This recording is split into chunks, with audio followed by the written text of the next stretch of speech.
let's move on to Pianta 3. We've got one question on this one by Beats by Gilb. In Pianta 3, do you have to be hit by the first wind? What, if any, advice can you give for Pianta 3? So, you don't have to get hit by the first wind. You just need to get hit by any wind. Let me go into the level.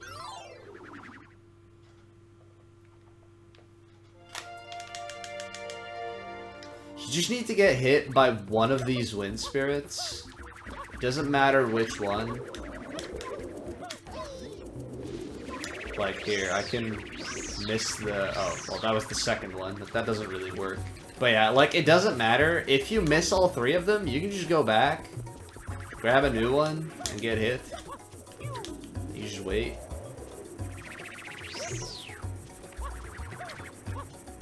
So, like, that's fine.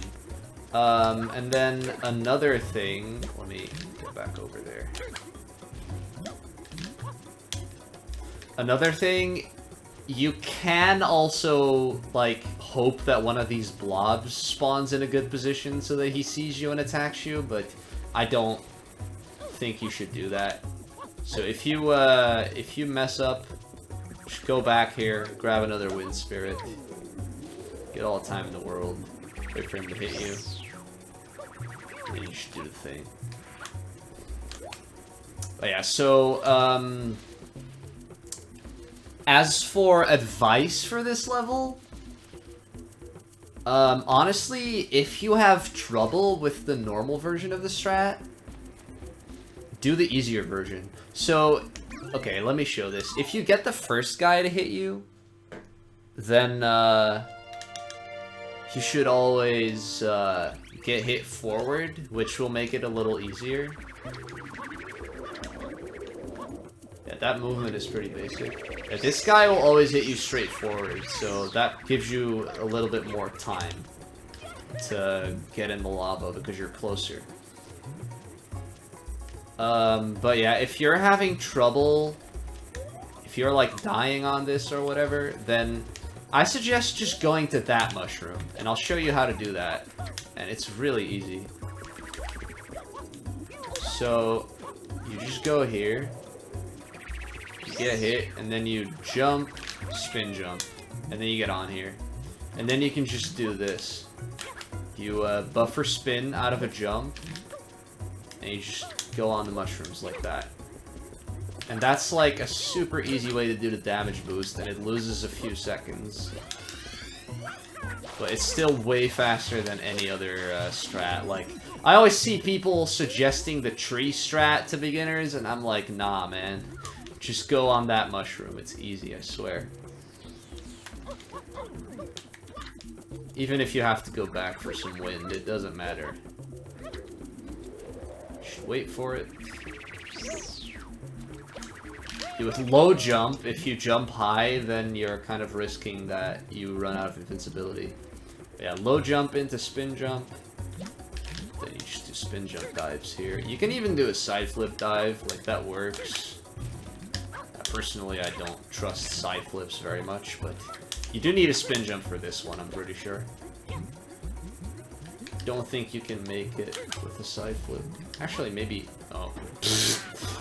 Maybe if I don't mess up, I'll make it. Oh, maybe you can make that. It doesn't matter. Spin jumps are better, in my opinion. Oh, nice. The cutscene. Yo, Haru, what's up? Try to GWK to the top. Hey, I'm not taking requests just to, like, do stuff. Yeah, sorry. I will if it's relevant. I don't think that's relevant.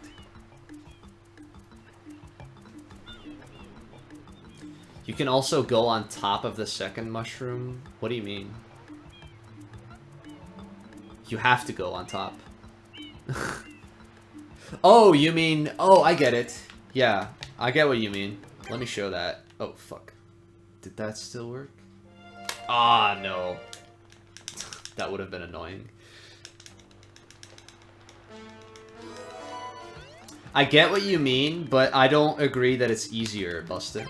The reason why it's not easier is because you still do the dive rollout.